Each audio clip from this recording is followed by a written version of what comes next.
back for game 3 with Ad Nauseam Spoils versus a Selesnya Aggro Loam deck, Township. Definitely a mulligan hand. We can't afford to keep it, and you just can't afford to keep it. There's just no way. Even though we can make a blue mana by filtering through the Pentad Prism to play a Serum Visions,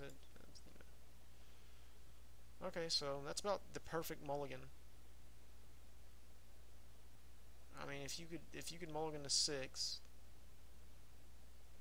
minus the Spirit Guide and Lightning Storm, and Spirit Guide's okay. It's fast mana.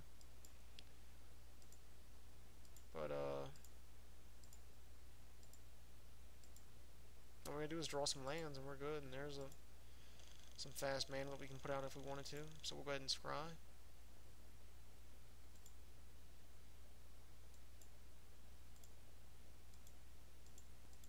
We can top that. Cantrips are very good. So he's gonna play Life from the Loam.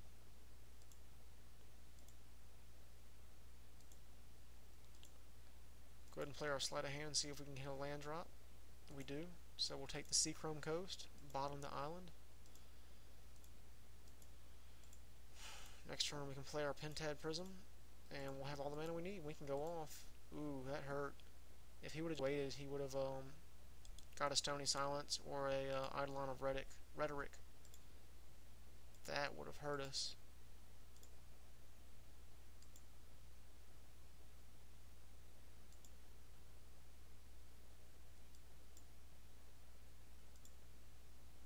So we'll go ahead and play the Serum Visions here and try to get a land drop. And we do. We hit a Darkslick. Bottom both of those. Play our Pentad Prism. So we've got all the mana in the world. We can go off on turn 4.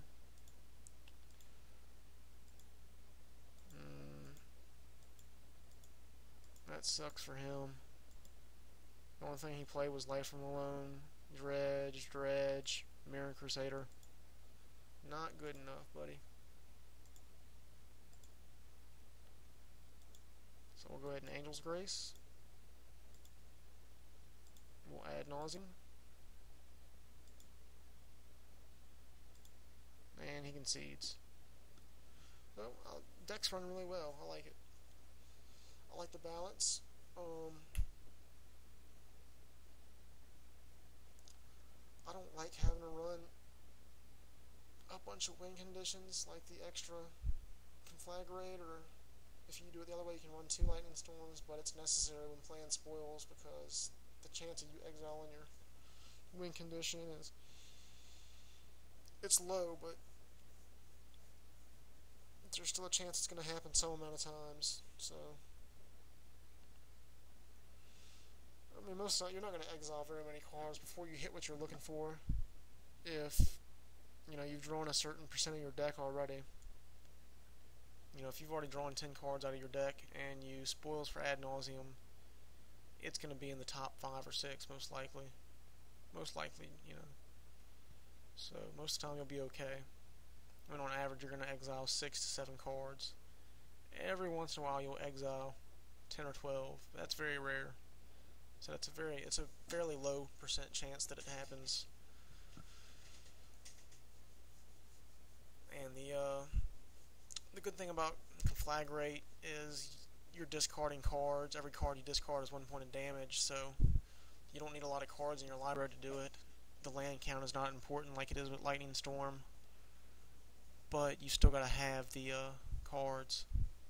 So, but of course there's not really any risk but Spoils if you've already got one of your win conditions in your hand. If you feel like you can always board in your Laboratory Maniac and play him, and then Spoils, clean out your whole library, and then Serum Visions. There's a couple of different ways you can go off with that type of combo too.